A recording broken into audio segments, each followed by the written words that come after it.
Welcome back to Major Intonio's presentation of The Military Career of Napoleon the Great by Montgomery Gibbs. Chapter 15, Exile to Elba. The armies of the Allies had gradually pushed forward from Paris and now nearly surrounded Fontainebleau. When the last of the Marshals had quitted Napoleon's presence for the night, after imperiously demanding his resignation, he revolted at the humiliations he had to undergo, and disgusted at their cowardice, exclaimed, "These men have neither hearts nor entrails. I am conquered less by fortune than by the selfishness and ingratitude of my brothers in arms."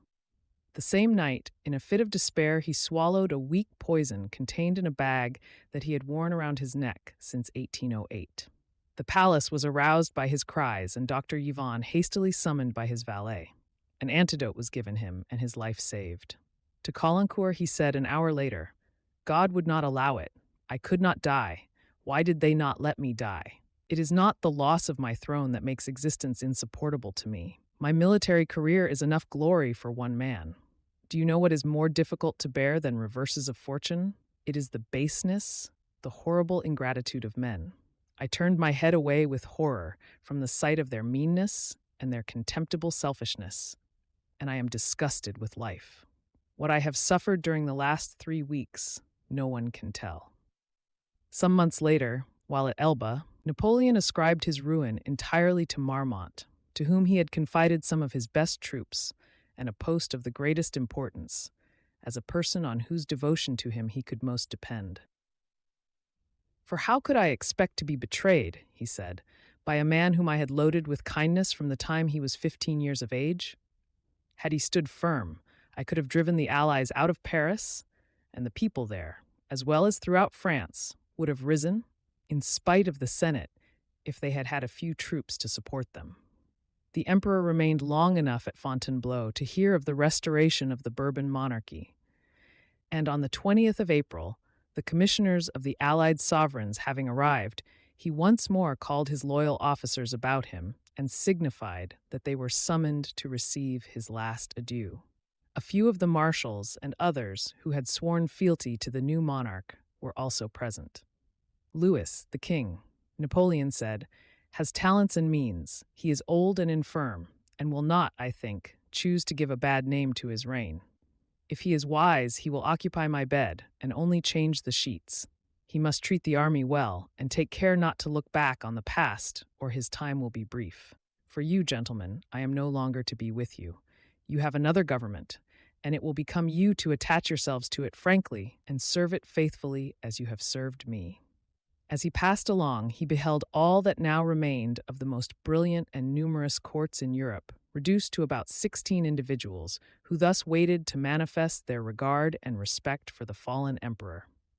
Junot had died the year before, and Caulaincourt and General Flahaut were absent on missions. Napoleon shook hands with them all. Then, hastily passing the range of carriages, he advanced towards the relics of the Imperial Guard, which he had desired to be drawn up in the courtyard of the castle. He advanced to them on horseback, and tears dropped from his eyes as he dismounted in their midst. "Soldiers of the Old Guard," said he, "I bid you farewell. During 20 years you have been my constant companions in the path of honor and glory. In our last disasters, as well as in the days of our prosperity, you invariably proved yourselves models of courage and fidelity. With such men as you, our cause could not have been lost, but a protracted civil war would have ensued, and the miseries of France would thereby have been augmented. I have therefore sacrificed all our interests to those of the country. I depart. You, my friends, will continue to serve France, whose happiness has ever been the only object of my thoughts, and still will be the sole object of my wishes. Do not deplore my fate. If I consent to live, it is that I may still contribute to your glory. I will record the great achievements we have performed together. Farewell, my comrades. I should wish to press you all to my bosom. Let me at least embrace your standard." At these words, General Petit took the eagle and came forward. Napoleon received the general in his arms and kissed the flag. The silence of this affecting scene was only interrupted by the occasional sobs of the soldiers. Having kissed the flag, Napoleon said with great emotion, Farewell once more, my old comrades. Let this kiss be impressed on all your hearts." On this occasion, the English commissioner who stood near him, and had previously been his inveterate enemy, was so deeply moved that he was affected in the same degree as Napoleon's attendants. When leaving, Napoleon called for Rustan, his Mameluke servant, but the latter had concealed himself, though on the preceding day he had received from his master at Fontainebleau a present of 30,000 francs to provide for his wife and family during his absence. The emperor, in speaking afterwards of this man who nightly slept across his doorway, said, "I am by no means astonished at his conduct, as he was imbued with the sentiments of a slave, and finding me no longer master, he imagined his services might be dispensed with." Napoleon now hurried through the group that surrounded him, stepped into his carriage, and instantly drove off. The carriages took the road to Lyons. 4 commissioners, one each from the great Allied powers, Austria, Russia, Prussia, and England, accompanied him on his journey. He was attended by the ever-faithful Bertrand, Grand Master of the Palace, and some other attached friends and servants. While 14 carriages were conveying him and his immediate suite towards Elba, 700 infantry and about 150 cavalry of the Imperial Guard, all picked men and volunteers, marched in the same direction to take on them the military duties of the exiled court. Not far from Lyons, Napoleon met Augereau, General-in-Chief of the Army of the East, whose conduct during the late campaign had been that of a traitor. When Augereau had taken his leave from his ex-chief, one of the commissioners ventured to express surprise that Napoleon should have treated him with such a show of affection. "Why should I not?" he asked. "Your Majesty is perhaps unacquainted with his conduct. Sire, he entered into an understanding with us several weeks ago." The emperor afterwards confirmed this anecdote, adding, "The conqueror of Castiglione might have left behind him a name dear to his country, but France will execrate the memory of the traitor of Lyons." During the early part of his progress, the exile was received respectfully by the civil functionaries of the different towns and departments, and many tokens of sympathy on the part of the people were expressed. As he increased the distance between himself and his capital, and was carried into provinces wherein his name had never been extremely popular, he was once or twice subjected to personal insult and danger of violence when the horses were changing. At Lyons, an old woman in mourning and with a countenance full of enthusiasm rushed forward to the door of the carriage. "Sire," said she, with an air of solemnity, "may the blessing of heaven attend your endeavor to make yourself happy. They tear you from us, but our hearts are with you, wheresoever you go." The Austrian commissioner, quite disconcerted, said to his companion, "Let us go. I have no patience with this mad woman." At length, Napoleon disguised himself, and sometimes appearing in an Austrian uniform, at others riding on before the carriages in the garb of a courier, reached in safety the place of embarkation. A French vessel had been sent round from Toulon to Cannes for the purpose of conveying him to Elba. But there happened to be an English frigate also in the roads, and he preferred sailing under any flag rather than the Bourbon. The voyage to Elba was uneventful.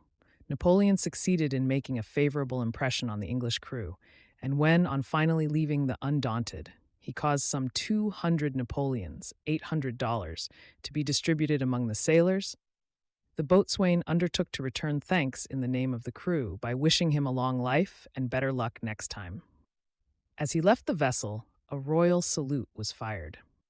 The emperor of the little island of Elba came in view of his new dominions on the afternoon of May 4th, 1814, and went ashore in disguise the same evening in order to ascertain for himself whether the feelings of the Elbans were favorable or otherwise. He found the people considered his residence as likely to increase in every way the importance and prosperity of their island, and returned on board the ship. At noon the day following, he made his public entry into the town of Portoferrajo, amidst many popular demonstrations of welcome and respect. The English and Austrian commissioners landed with him, those from Russia and Prussia having departed at the coast of Provence. When the exile climbed to the hill above Ferrajo and looked down upon the whole of his territory, as upon a map, he remarked to Sir Neil Campbell, the English commissioner, "It must be confessed that my island is very small." The island, however, mountainous and rocky, for the most part barren, and of a circumference not exceeding 60 miles, was his. He forthwith devoted to it the same anxious care and industry that had sufficed for the whole affairs of France, and a large portion of Europe besides.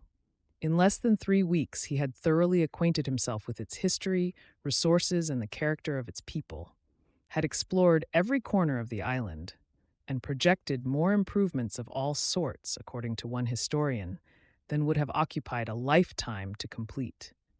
He even extended his empire by sending some soldiers to take possession of a small adjacent islet, hitherto unoccupied for fear of corsairs. He established residences in 4 different corners of Elba and was continually in motion from one to the other. All the etiquette of the Tuileries was adhered to as far as possible, and Napoleon's 800 or 900 veterans were reviewed as frequently and formally as if they had been the army of Austerlitz or Friedland, and over which hung the flag of Elba, which the emperor had adopted, and which was that of the island, white, striped with purple and studded with stars. Some time later he adopted a new flag as King of Elba, silver with a red band, the latter having bees of gold on it. The emperor wore the uniform of the colonel of the horse chasseurs of the guard. He had substituted on his chapeau the red and white cockade of the island for the tricolored cockade. His presence gave a new stimulus to the trade and industry of the island, and the port of Faraggio was crowded with vessels from the opposite coast of Italy. Napoleon received no money whatever from the Bourbon court, his pension having been entirely forgotten by his successors at the capital. His complaints on this head were not even considered, and the exchequer of the exile being rapidly depleted by his generous expenditures, he soon became in need of many necessities. These new troubles embittered the spirit of the fallen chief, and but for the course of events at Paris, of which he was kept fully advised, would have become overpowered by a listlessness which at one time affected him seriously. While on the island, the emperor observed that his new flag had become the first in the Mediterranean. It was held sacred, he said, by the Algerians, who usually made presents to the Elban captains, telling them they were paying the debt of Moscow. Some Algerian ships once anchoring off the island, great alarm was caused among the inhabitants, who questioned the pirates and asked them plainly whether they came with any hostile views. Against the great Napoleon, they replied, "Oh, never. We do not wage war on God." Louis XVIII had made his public entry into Paris on the 21st of April. He was advanced in years, gross and infirm in person, yet he was, perhaps, less unpopular than the rest of his family. But it was his fatal misfortune to continue to increase day by day the bitterness of those who had never been sincerely his friends. The king had been called to the throne by the French Senate in a decree which provided that he should preserve the political system which Napoleon had violated, and which declared the legislative constitution as composed of a hereditary sovereign and 2 houses of assembly, to be fixed and unchangeable. Louis, however, though he proceeded to France on this invitation, did not hesitate to date his first act in the 20th year of his reign. The Senate saw in such assumptions the traces of those old doctrines of the divine right of kings, of which Louis was a shining example, and which they, who though not originally of his party, had consented to his recall, although they had through life abhorred and combated such principles. And they asked themselves, why, if all their privileges were but the gifts of the king, they might not, on any tempting opportunity, be withdrawn by the same authority. They, whose titles had all been won since the death of Louis XVI, were startled when they found that, according to the royal doctrine, there had been no legitimate government all that time in France. The first tumult of the Restoration being over, and the troops of the Allies withdrawn, things began to so shape themselves that there were many elements of discontent amongst all classes, one of the most powerful of which was in the army itself. The Allies had restored, without stipulation, the whole of the prisoners who had fallen into their hands during the war. At least 150,000 veteran soldiers, all of whom had fought under Napoleon on many battlefields, were thus poured into France ere Louis was well seated on the throne. Men, too, who had witnessed nothing of the last disastrous campaigns, who had sustained themselves in their exile by recounting their earlier victories, and who now, returning fresh and vigorous to their native soil, had but one answer to every tale of misfortune which met them. These things could never have happened had we been here.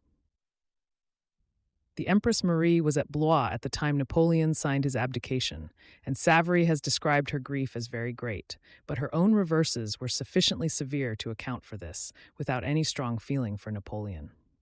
By direction of Napoleon, she applied for protection to the Emperor of Austria and went to Rambouillet to meet him, where he explained to her that she was to be separated from her husband for a time.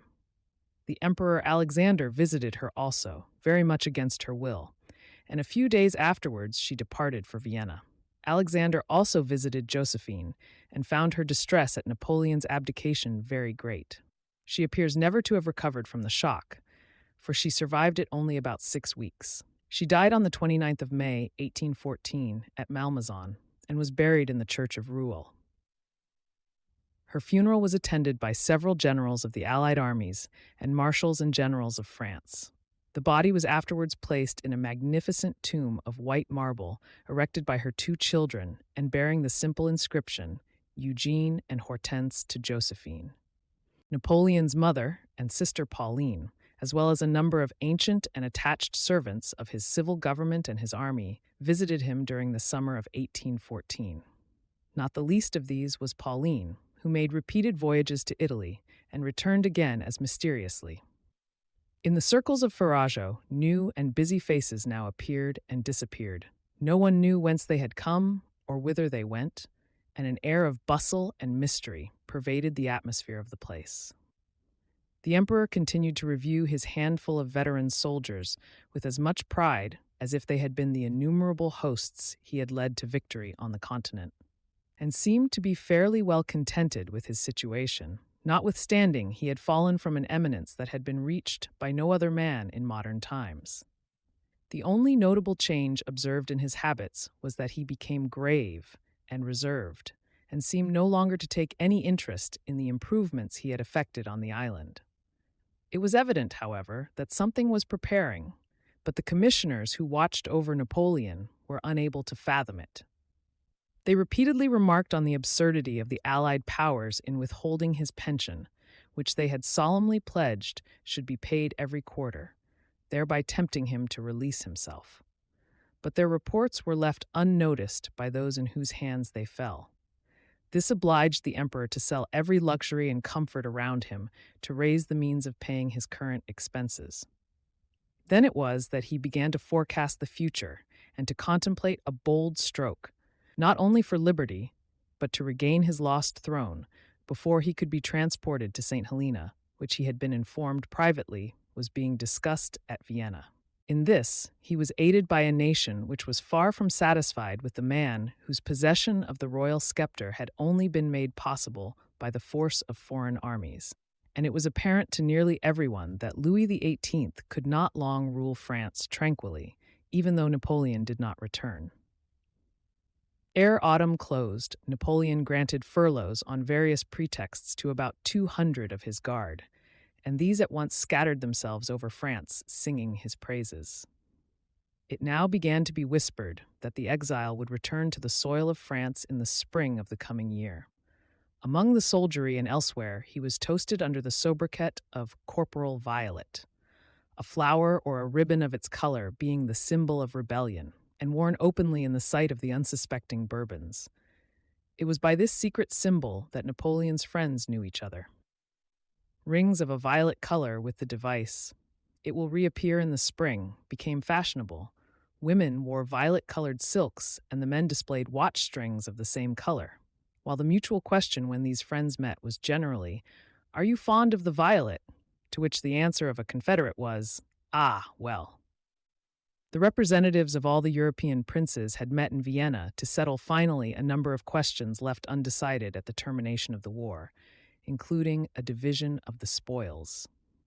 Talleyrand was there for France, Wellington for England, Metternich for Austria. On the 11th of March, these representatives, who were then discussing, among other things, how to get rid of the man of Elba, were thrown into a panic by the news that Napoleon Bonaparte had reared his standard once more in France and was marching on Paris. Of the state of affairs in France. Napoleon had been fully advised, as well as of the sessions of the ministers at the Congress of Vienna, who had suggested that, as the French government would not honestly pay his pension, he should be taken to some place of greater safety, and St. Helena was even mentioned at this time.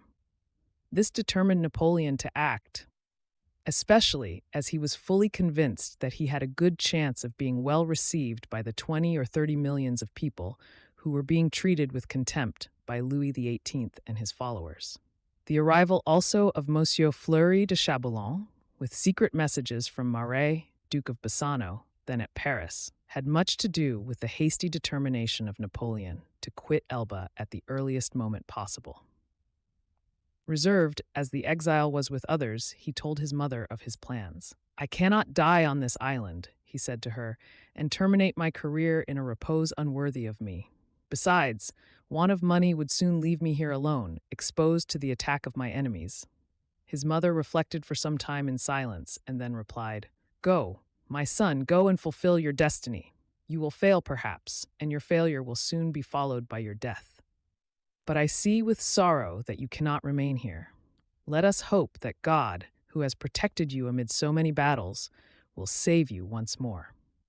Bertrand, who was sharing Napoleon's exile, was now informed of the emperor's decision, as was also Drouot, who at once commenced secret preparations for the approaching expedition.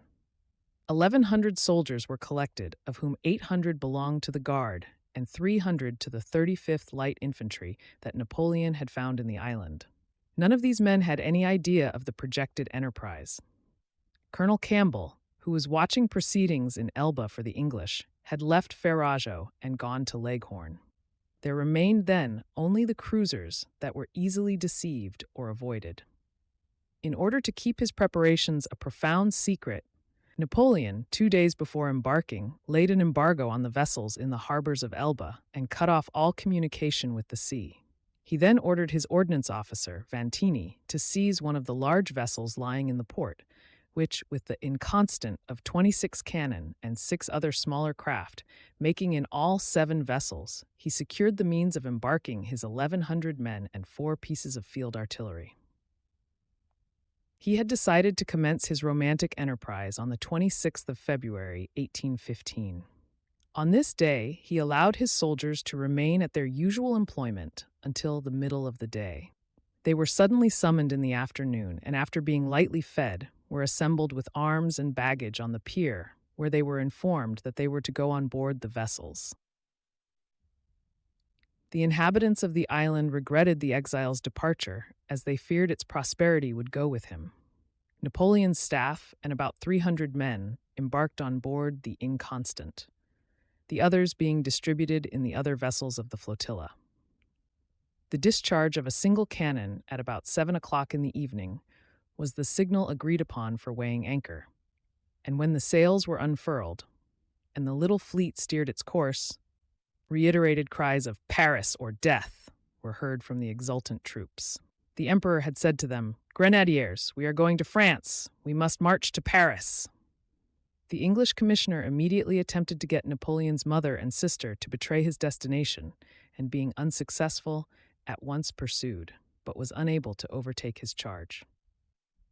On the voyage, a French ship of war crossed his path, but the emperor made all his soldiers, and those persons who could be suspected, descend under the deck, and the steersman of the Inconstant, who happened to be well acquainted with the commanding officer, had received and answered the usual challenge without exciting any suspicion. In reply to the question of how they left the emperor at Elba, Napoleon himself made answer by signal that he was very well. During the voyage, he dictated 2 proclamations which were copied by almost all his soldiers and attendants who could write. These were to be duplicated on landing and distributed throughout France. The emperor, having left Elba on the 26th of February, arrived off Cannes, near Fréjus, on March 1st, the very spot he had touched when he arrived from Egypt, and from which he had embarked 10 months before. He landed without opposition, and his handful of men, 500 grenadiers of the Guard, 200 dragoons, and 100 Polish lancers. These last, without horses and carrying their saddles on their backs, were reviewed and immediately began their march on Paris. He bivouacked that night in a plantation of olives, with all his men about him. As soon as the moon rose, the réveillé sounded. A laborer who was going thus early to work in the fields recognized the emperor's person, and uttering a cry of joy, said he had served in the army of Italy and would join the ranks. "Here is a reinforcement already," said Napoleon to Bertrand, and after spending the balance of the evening in chatting familiarly with his guard, the march towards Paris recommenced. Early in the morning they passed through the town of Grasse and halted on the height beyond it. There the whole population of the place surrounded them, some cheering and many others maintaining perfect silence. But none offered any show of opposition. The peasants blessed his return, but, on viewing his little band, looked upon him with pity and entertained no hope of his ultimate success. The roads were so bad that the pieces of cannon which they had with them were abandoned in the course of the day, but they marched full 20 leagues ere they halted for the night at Saranon. Before arriving at this stopping place, says Thiers, the emperor stopped a few minutes in a hut occupied by an old woman and some cows. Whilst he warmed himself before a brushwood fire, he entered into conversation with the old countrywoman, who little imagined what guests she entertained beneath her humble thatch, and was asked, "What news from Paris?" She seemed surprised at a question to which she was little accustomed, and replied very naturally that she knew of none. "You don't know what the king is doing, then?" said Napoleon. "The king," answered the old woman, still more astonished. "The king! You mean the emperor. He is always yonder." This dweller in the Alpine country was wholly ignorant that Napoleon had been hurled from his throne and replaced by Louis XVIII. All present were struck with astonishment at witnessing this extraordinary ignorance. Napoleon, who was not less surprised than the others, looked at Drouot and said, "Well, Drouot, of what use is it to disturb the world to fill it with one's name?" On the 5th of March, the emperor reached Gap, where he published his first proclamations, one to the army and another to the French people. The former said, "Soldiers, we have not been conquered. 2 men, raised from our ranks, Marmont and Augereau, have betrayed our laurels, their country, their prince, their benefactor. In my exile I have heard your voice. I have arrived once more among you, despite all obstacles and in all perils. We ought to forget that we have been the masters of the world, but we ought never to suffer foreign interference in our affairs. Who dares pretend to be master over us? Take again the eagles which you followed at Ulm, at Austerlitz, at Jena, at Eylau, at Friedland, at Tudela, at Eckmühl, at Essling, at Smolensk, at Moscow, at Lutzen, at Wirchen, at Montmirail. Soldiers, come and range yourselves under the banners of your old chief. Victory shall march at the charging step. The eagle, with the national colors, shall fly from steeple to steeple till it reaches the towers of Notre Dame. In your old age, surrounded and honored by your fellow citizens, you shall be heard with respect when you recount your high deeds. You shall then say with pride, I also was one of that great army which entered twice within the walls of Vienna, which took Rome and Berlin and Madrid and Moscow, and which delivered Paris from the stain printed on it by domestic treason and the occupation of strangers. Between Muir and Weisel, Cambronne, who commanded Napoleon's advanced guard of 40 grenadiers, met suddenly a battalion sent forward from Grenoble to arrest the march. The colonel refused to parley with Cambronne, and either party halted until the emperor came up. Napoleon did not hesitate for a moment, but dismounted and advanced alone. Some paces behind him came about 100 of his guard, with their arms reversed. There was perfect silence on all sides until the returned exile was within a few yards of the men. He then halted, threw open his surtout so as to show the star of the Legion of Honor, and exclaimed, If there be among you a soldier who desires to kill his general, his emperor, let him do it now. Here I am. The old cry of Vive l'Empereur burst instantly from every lip. Napoleon threw himself among them, and taking a veteran private, covered with scars and medals by his beard, said, Speak honestly, old mustache. Couldst thou have had the heart to kill thy emperor? The old soldier dropped his ramrod into his piece to show that it was not loaded, and answered, Judge if I could have done thee much harm. All the rest are the same." The soldiers had now broken their ranks and were surrounding the emperor, kissing his hands and calling him their general, their emperor, their father. The commander of the 5th Battalion, thus abandoned by his soldiers, knew not what to do. When Napoleon, freeing himself from the throng, stepped forward, asked his name, his grade, his services, and then added, "My friend, who made you chief of battalion?" "You, sire." "Who made you captain?" "You, sire." "And would you fire on me?" "Yes," replied the brave man, "in the performance of my duty." He then gave his sword to Napoleon, who took it, pressed his hand, and in a voice that clearly indicated that the weapon would be restored at that point, said, "Meet me at Grenoble." Turning to Bertrand and Drouot, the emperor then said, "All is decided. Within 10 days we shall be in the Tuileries." Napoleon now gave the word, and the old adherents and the new began the march together towards Grenoble. Ere they reached that town, Colonel Labédoire, an officer of noble family and who had been promoted by Louis XVIII, appeared on the road before them at the head of his regiment, the 7th of the line. These men and the emperor's little column, on coming within view of each other, rushed simultaneously from their ranks and embraced with mutual shouts of, "Live Napoleon!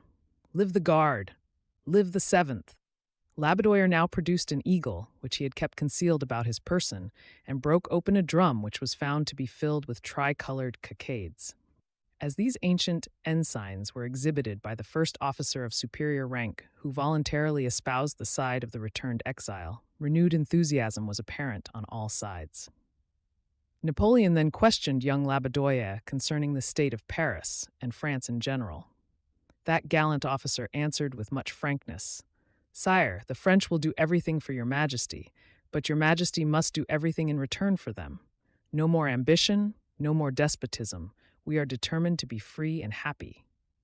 It is necessary, sire, to renounce that system of conquest and power which occasioned the misfortune of France and yourself."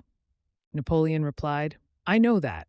I return to revive the glory of France, to establish the principles of the Revolution, and to secure to the nation a degree of liberty which, though difficult at the commencement of my reign, is now become not only possible but necessary."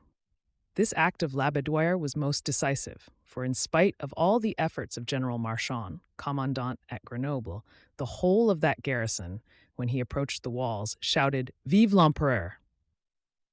Though welcoming Napoleon with their voices and shaking hands with his followers through the wicket below, they would not so far disobey the governor as to throw open the gates.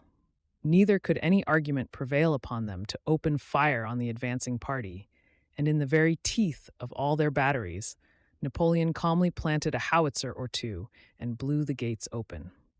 Then, as if the spell of discipline was at once dissolved, the garrison broke from their lines, and dragging the emperor from his horse, bore him aloft on their shoulders towards the principal inn of the place, amidst the clamors of enthusiastic and delirious joy. The inhabitants of Grenoble, being unable to bring him the keys of the city, brought him with acclamations, the shattered gates instead, exclaiming, "For want of the keys of the good city of Grenoble, here are the gates for you." Next morning he reviewed his troops, now amounting to about 7,000, and on the 9th recommenced his march.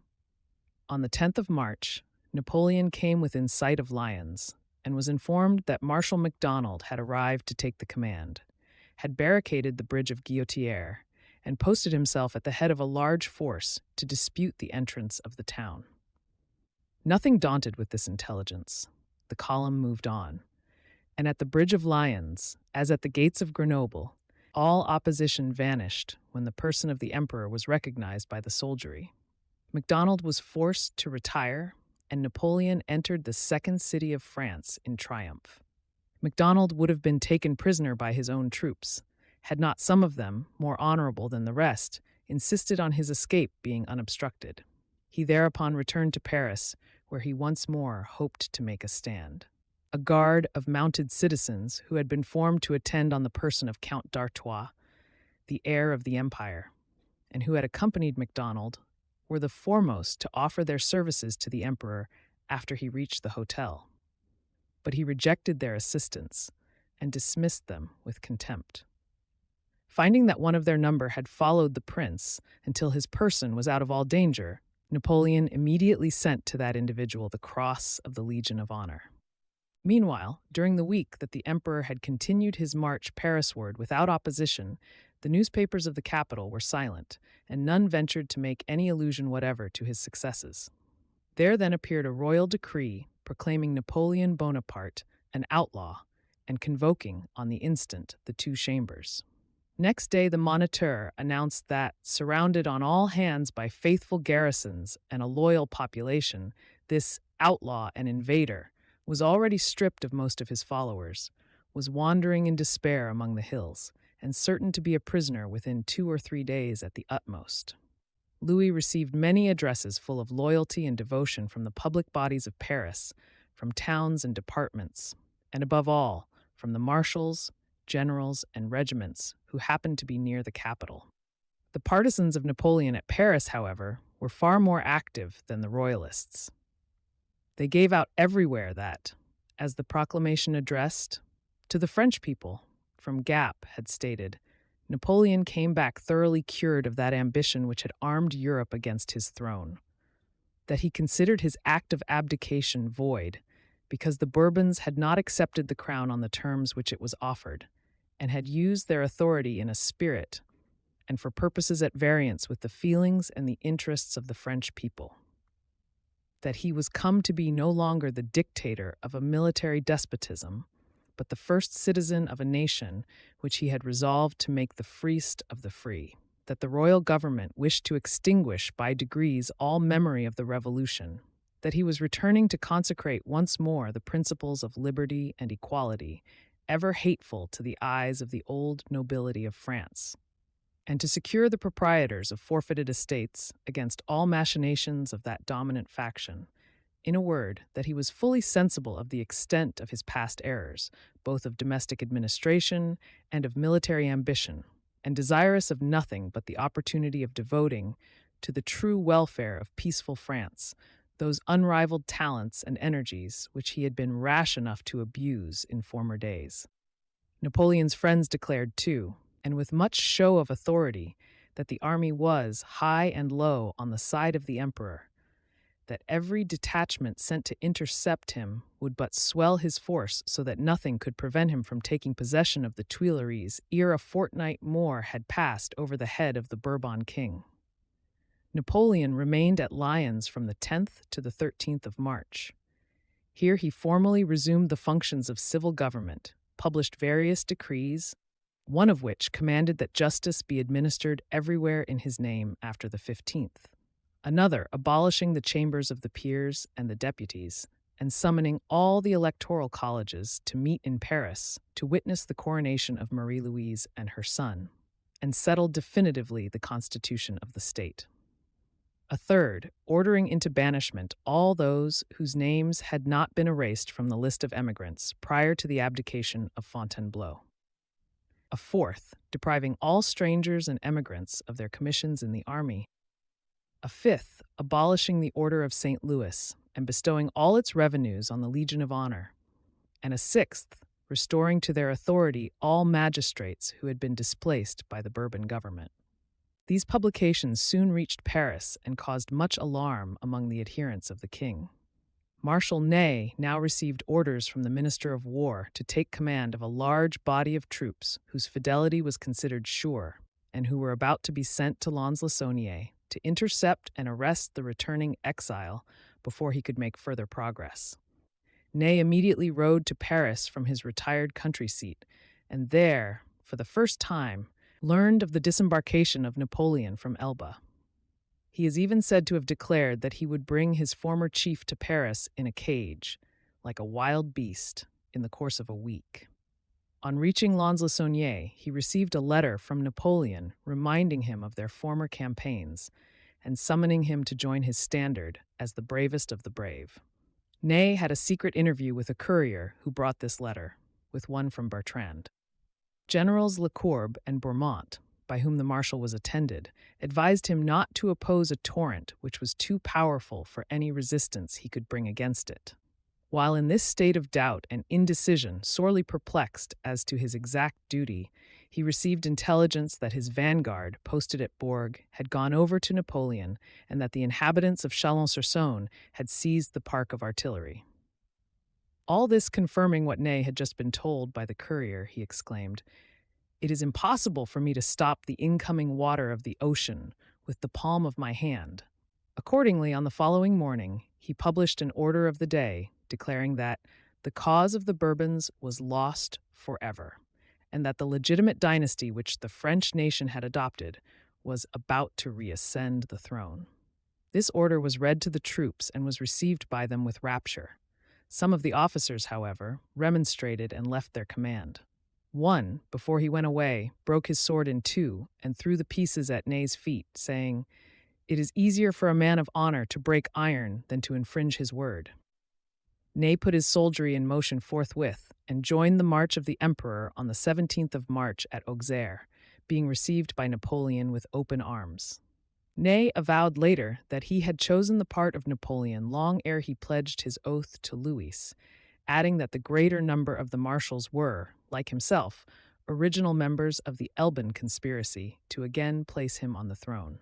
In and about the capital, there still remained troops sufficient in numbers to overwhelm the advancing column, and Louis entrusted the command of these battalions to Marshal MacDonald, who proceeded to establish himself at Melun with the king's army, in the hopes of being supported by his soldiers in the discharge of his commission.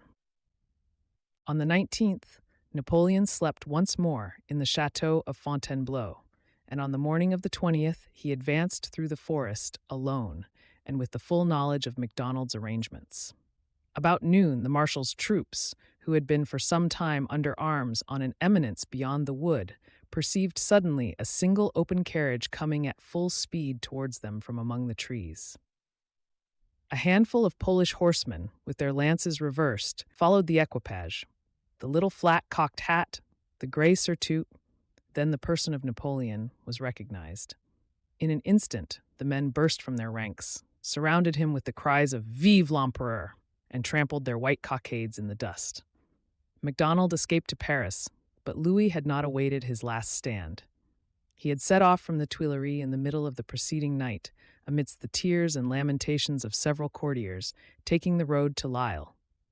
MacDonald soon overtook and accompanied him to the frontier of the Netherlands, which he reached in safety. Napoleon once more entered Paris on the evening of the 20th of March. He came preceded and followed by the soldiery on horseback, and on whom alone he had relied. At the Tuileries, he was received with every possible demonstration of joy, and was almost stifled by the pressure of those enthusiastic adherents who, the moment he stopped in the courtyard of the palace, mounted him on their shoulders and carried him in triumph up the great staircase of the palace. The emperor, during this dramatic proceeding, continued to exclaim, "Be steady, my good children. Be steady, I entreat you." A piece of his coat, being either purposely or by accident torn off, was instantly divided into hundreds of scraps, for the procurement of each remnant of which, by way of relic, there was as much struggling as if the effort had been made to become possessed of so many ingots of gold. He found in the apartments, which the king had but lately vacated, a brilliant assemblage of those who had in former times filled the most prominent places in his own councils and court. "Gentlemen," said Napoleon, as he walked round the circle, "it is disinterested people who have brought me back to my capital. It is the subalterns and the soldiers that have done it all. I owe everything to the people and the army." All night long, the cannon of Marengo and Austerlitz pealed forth their joyous sounds. The city was brilliantly illuminated, and all except the Bourbons, who, as Thiers happily says, during 25 years had neither learned or forgotten anything, were rejoicing at the return of the exile.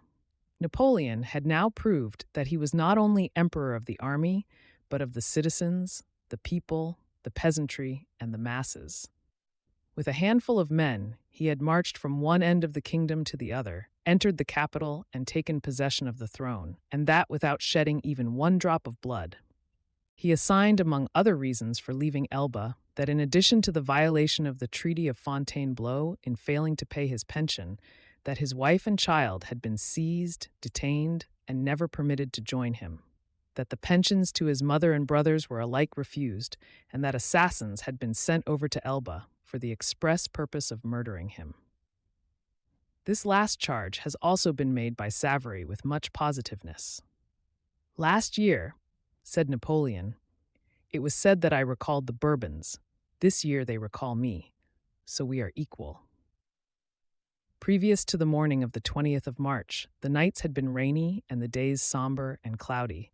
But on this morning, the anniversary of the birth of the young King of Rome, the day was ushered in by a brilliant sun, and which produced a strong effect on the populace, who again referred in their acclamations to the son of Napoleon, as they had that of Austerlitz 10 years before. On the following day, the whole population of the capital directed their steps towards the Tuileries, and repeated anon and anon their pleasure at the return of the emperor, who had, between the 1st and the 20th of March, fulfilled that strange prophecy, in which he said, victory would march at the charging step, and that the imperial eagle would fly, without pause, from steeple to steeple, to the towers of Notre Dame, even to the dome of the Palace of the Tuileries. This concludes today's reading of the military career of Napoleon the Great, by Montgomery Gibbs. Join us also next week for the subsequent part. Subscribe to Major Intonio's channel. Thank you for listening, and so long.